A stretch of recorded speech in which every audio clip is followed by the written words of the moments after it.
खाली दिमाग, खाली दिमाग बोलो।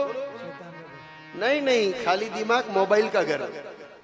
अब शैतान का घर नहीं रहा, थोड़े से खाली रह के चालू हो जाते हैं।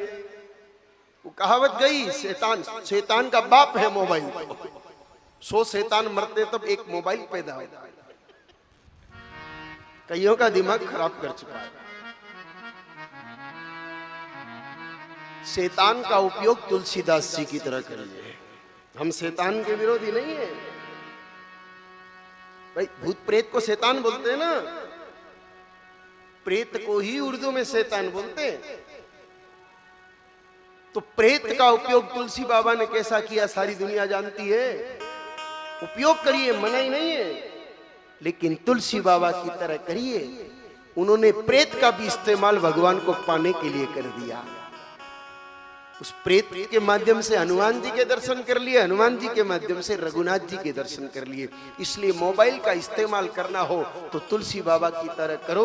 सुबह शाम उसमें कीर्तन सुन लो, बीच में गीता जी का श्लोक पढ़ लो, कोई ज्ञान की बात हो तो उसका अवलोकन कर लो, और एक समय फिक्स करो कि इतना मिनट। जैसे भजन के लिए, पूजा के लिए आपका टाइम फिक्स होता है, सुबह इतनी बजे से इतनी बजे तक पूजा करेंगे। उसके बाद कई लोग तो मंदिर की तरफ आंख उठा के ही नहीं देखते। सही है ना? कई लोगों को देखा हमने जो मंदिर जाते हैं ना, भगवान के मंदिर, इतनी बजे मंदिर जाना है तो उस समय जाके धोख लगेंगे। बाद में भले 4 बार वहां से होके गुजरे, देखते भी नहीं है। तो मोबाइल को भी वैसे ही वापरो। सुबह शाम 2, 5, 10 मिनट आपके काम का भजन भाव कर लिया, उसके बाद बंद, एक तरफ रख दो। व्यस्त रहो, और व्यस्तता का सबसे सुंदर साधन गौ सेवा है। दूसरी व्यस्तताओं में गड़बड़ हो सकती है, लेकिन गौ अगर आप ले आए ना तो गड़बड़ नहीं होगी। आपने और कोई भी साधन, जैसे कुछ लोग व्यस्तता के लिए हारमोनियम बजाते हैं, कोई बांसुरी बजाते हैं, कोई ताश खेलते हैं, लेकिन किसी दिन ऐसा वैसा काम आ गया ना, उसको छोड़ा जा सकता है। लेकिन घर में गाय माता ले आए तो फिर सेवा छूटेगी नहीं। अरे कदाचित मंदिर बना लिया ना घर में तो भी सेवा छूट सकती है, लेकिन गौ माता आएगी तो सेवा छूटेगी नहीं। समय पर पानी पिलाओगे, समय पर घास झिमाओगे। यहां तक कि किसी रिश्तेदार के यहां भी गए ना तो समय होती है, भाई गाय संभालनी है, जाना पड़ेगा। व्यस्त जीवन का सबसे सुंदर सूत्र गौ सेवा। आपने 1000 साल हिमालय में बैठ के तपस्या कर ली, उतना फल आपको मिल जाएगा। घर में रह करके आप प्रेम से गौ सेवा करो, और गैया के दूध का बिलोना करते हुए भगवान का भजन करो।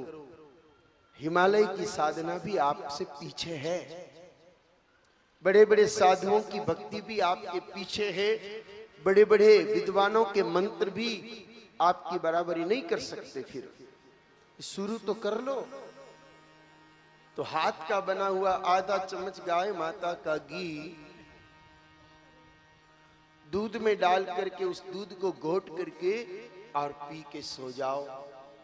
सुबह गौमूत्र, दिन में छाछ, और शाम को घी मिला हुआ दूध।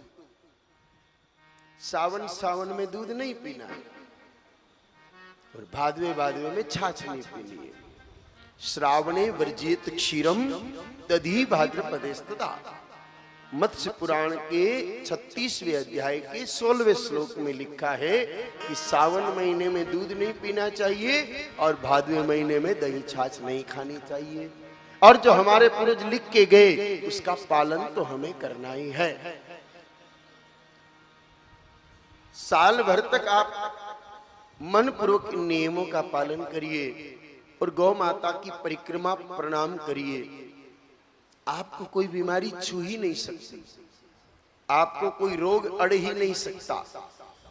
इतनी शक्ति है इस दुनिया की सबसे बड़ी डॉक्टर में। तो आज विश्व डॉक्टर्स डे पर, चिकित्सा दिवस पर, हम सब डॉक्टरों से भी यही कहते हैं कि लोगों को गाय माता के साथ बैठने उठने की सलाह आप अपने ट्रीटमेंट के साथ दीजिए। गोली दवाई के साथ पर्ची में यह भी लिखो कि थोड़ी थोड़ी देर गाय माता के पास बैठो तो आपकी दवाई जल्दी असर करेगी और अधिक लाभ होगा।